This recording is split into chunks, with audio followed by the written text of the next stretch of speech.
Looking at what he said about Piers Morgan, Prince Harry, the thought of Piers Morgan and his band of journalists earwagging into my mother's private and sensitive messages in the same way as they have me, and then having given her a nightmare time 3 months prior to her death in Paris, nightmare time is a quote, makes me feel physically sick and even more determined to hold those responsible, including Mr. Morgan, accountable for their vile and entirely unjustified behaviour.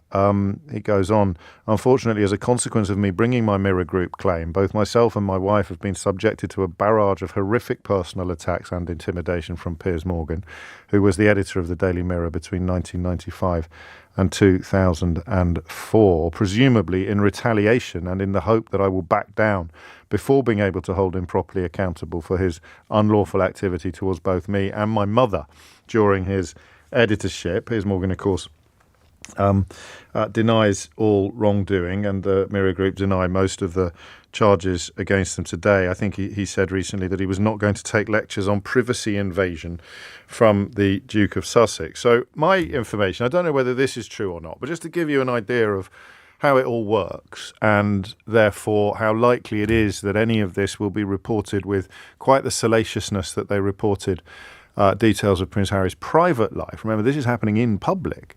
I was told once that Piers Morgan was Paul Dacre's choice to replace him as editor of the Daily Mail. I don't know whether that's true or not, but my source on that was impeccable. What I do know is that Rupert Murdoch offered Paul Dacre the editorship of the Times, which forced the hand of the owner of the Daily Mail into moving Sir David English and putting Paul Dacre in charge of the Daily Mail. But Murdoch wanted him at the Times. When he was at the Daily Mail, he had a deputy editor called Tony Gallagher, who has subsequently gone on to edit the Daily Telegraph, The Sun, and now the Times. So that's 4 newspapers, 2 men. Add Piers Morgan to the mix, who edited both the News of the World and the Daily Mirror. That's 7 newspapers and 3 men, all of whom will be chummy and all of whom will have arrangements in place that ensure that not only if I scratch my back, you scratch my back, I'll scratch yours, but also, of course, that we won't air each other's dirty laundry in public. So Gallagher in particular is fascinating because he's managed to be deputy editor of the Daily Mail, editor of the Daily Telegraph, editor of the Sun, and now editor of the Times. So what will the Times, which is in so many other areas the newspaper of repute, the only newspaper of repute left in this country that's not, ostensibly left-wing, i.e. there's only the Guardian really, and then you've got the FT, which occupies a unique space. So the editor of the Times has already edited the Sun, the Telegraph, and deputy edited the Daily Mail, describing Paul Dacre as, in many ways, his hero. So that's what is meant sometimes when people talk about a sort of almost mafioso nature to the print media in this country. What is the likelihood of any of those men telling the truth about each other's operations, let alone their own? I don't know. Maybe the likelihood is huge. But just in terms of why don't these stories get the coverage you might expect them to get, I thought that might have been a little bit helpful for you. Maybe not. Maybe so, but that's what I'm here for. And we'll find a little bit more from these issues. Here's a good one about Paul Burrell. Do you remember them? Witness statement referred to a 2003 article detailing an alleged row between him and his brother William. You remember him, over their mother's former butler, Paul Burrell. You remember him? He said he hadn't wanted our disagreement about how to handle the situation splashed across the newspapers, and he would have used the phrase two-face bleep as reported, and believes that it was directly lifted from his voicemail. One of the articles put before the trial is a report from The People headlined "Will's seeing Burrell is the only way to stop him selling more Diana secrets. Harry, no, Burrell's a bleep." He said the article accurately sets out the position that my brother was open to fixing a meeting with Paul to discuss his ongoing exposés about our mother. However, I had made up my mind about the kind of person I thought Paul was and was firmly against meeting him at this point in my life. That's what he's been dealing with. That was 20 years ago.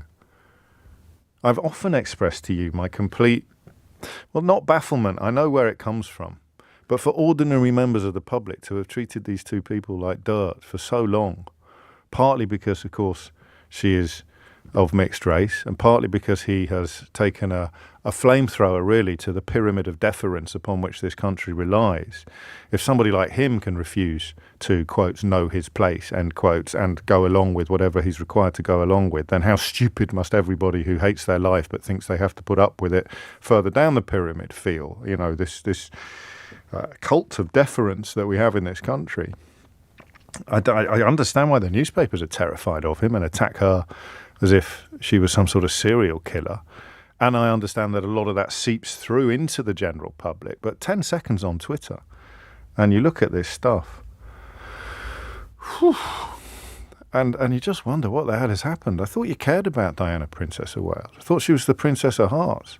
That little boy walking behind her coffin all those years ago, and then spends his adult life dealing with the fact, the fear, the knowledge, the suspicion that he was being treated like a, well, you can read it for yourself in the witness statement. We firmly believed that she, my mother, should have expected some privacy in death, especially from someone she had trusted, and we were so upset at the way he was behaving. I didn't want to hear his reasons for it, and his allegation, denied by the Mirror, is that a voicemail message would have been hacked from his phone and made its way into the pages of a national newspaper. One victim of phone hacking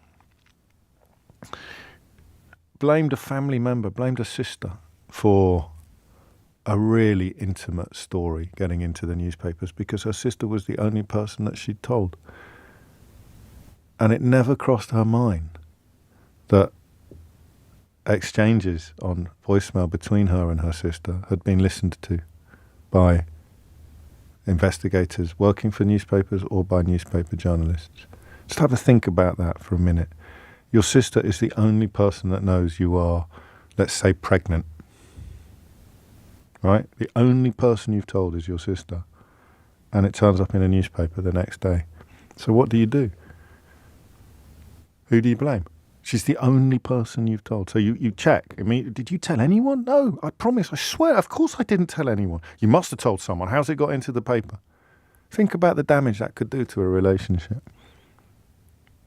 And now, particularly if you're someone who spends a lot of time on social media attacking Prince Harry and his wife, now just think about the possibility, or the allegation, not even the fact, just the possibility that he has spent his entire life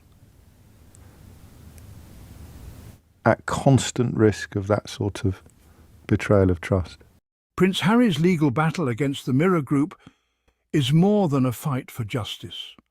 At the heart of this battle lies Piers Morgan, a former editor at the Mirror, a man Harry accuses of orchestrating a campaign of lies and intrusion. This isn't just about tabloid gossip. This is about the systematic violation of privacy, the relentless pursuit of sensationalism at any cost. Harry's testimony paints a harrowing picture of life under constant surveillance. He speaks of phone hacking, of private information traded like currency, of a childhood stolen by the insatiable appetite of the British press. His anger is palpable, his pain evident. This case isn't just about Harry. It's about holding the powerful accountable and demanding a better future for anyone caught in the crosshairs of media overreach. This legal battle is inextricably linked to the tragic loss of Harry's mother, Princess Diana. Harry witnessed firsthand the devastating impact of relentless media intrusion on his mother's life. He saw her hounded by paparazzi, her every move scrutinized, her privacy violated in the most egregious ways. The trauma of her death, a consequence of that very pursuit, continues to haunt him. Harry's testimony reveals a deep-seated fear that history is repeating itself. He sees the same tactics used against his wife, Meghan. The echoes of the past are deafening, fueling his determination to break the cycle of exploitation. The wounds inflicted by the media run deep, leaving an indelible mark on Harry's psyche. This isn't just about seeking justice for the past. It's about preventing further pain and protecting his own family from the same fate. Harry and Meghan's decision to step back from their royal duties was, in part, a reaction to the relentless and often malicious scrutiny of the British media. They refused to remain silent, to be complicit in their own exploitation. Their departure was a watershed moment, a public declaration that enough was enough. Meghan, in particular, became a target, her every move dissected, her character assassinated. The couple's attempts to defend themselves were often met with derision, their pain dismissed as a publicity stunt. Their decision to speak out was a courageous act of defiance, a demand for accountability. The British media landscape, particularly the tabloid culture, often operates like a mafioso network.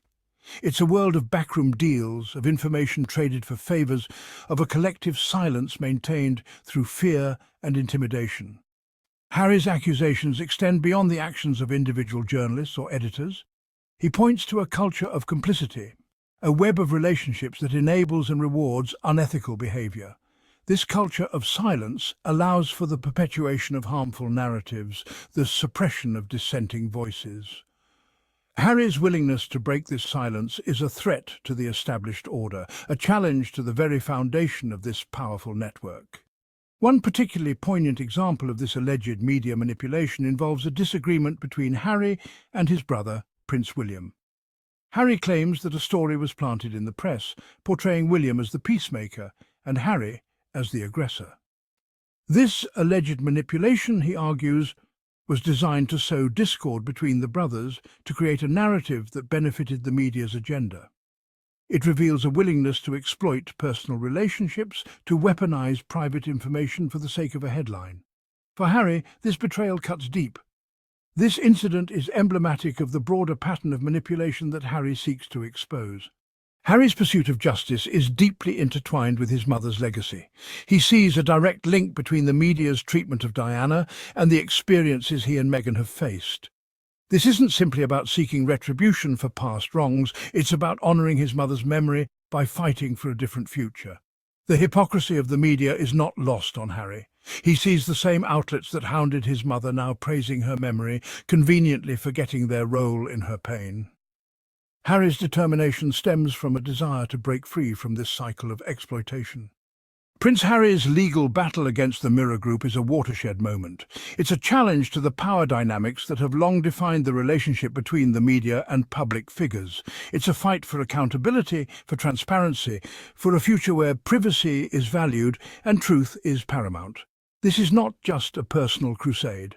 Harry's courage in speaking out has emboldened others to come forward to share their own stories of media intrusion and abuse. His actions have ignited a conversation about media ethics, about the need for greater accountability and restraint.